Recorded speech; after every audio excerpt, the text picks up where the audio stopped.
ආයිබෝන් කියලා පිළිගන්නවා ඉරෝටෙක් ඉතින් එන තවත් වීඩියෝ එකකට. අද අපි බලන්නේ කොහොමද power plan වල තියෙන high performance කියන power plan එක මිසින් වෙලා තියෙන කම්පියුටර් වල එක නැවත ලබා ගන්න කියලා අපි වැඩි කතා බහක් නැතුව වීඩියෝ එකට ගිහින් බලමු. අපි මුලින්ම control panel වලට යමු.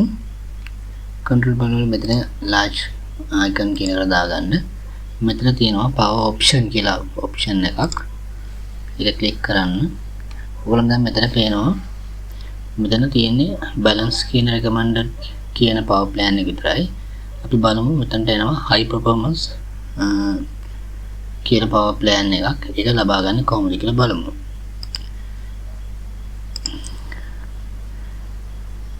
මුලින්ම අපි CMD වලට යමු.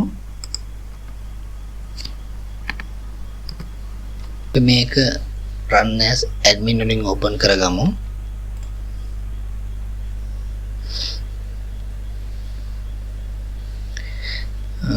මෙතන yes ලබා දීලා මම ඔයගලන්ට description එකේ දාලා තියෙනවා මෙතන CMD වල දෙන්න ඕන command එක copy කරලා CMD වලට place කරලා enter කරන්න.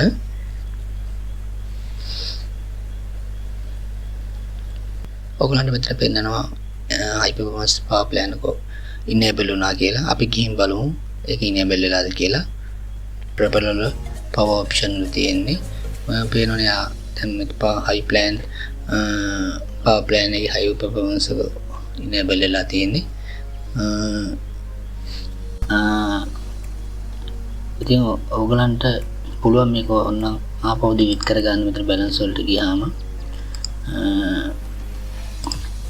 power option වල high performance වලට ගියාම ඉතින් delete කරන්න පුළුවන් ඕනනම් මේ plan එක ආයෙත් ඔයගොල්ලෝ hidden වෙලා යනවා. ඉතින් යාළුවනේ මම හිතුවා මේ වීඩියෝ එක ඔයගලන්ට වැදගත් වෙයි කියලා. මොකද සමහරක් කම්පියුටර්ස් වල මේ high performance කියන power plan එක නැහැ. ඒකේ වැදගත්කම මම වෙන තව වීඩියෝ එකකින් ගෙන බලාපොරොත්තු වෙනවා. ඉතින් යාළුවනේ අදට සමු ගන්නවා. සුබ දවසක් ඔයගලන්ට.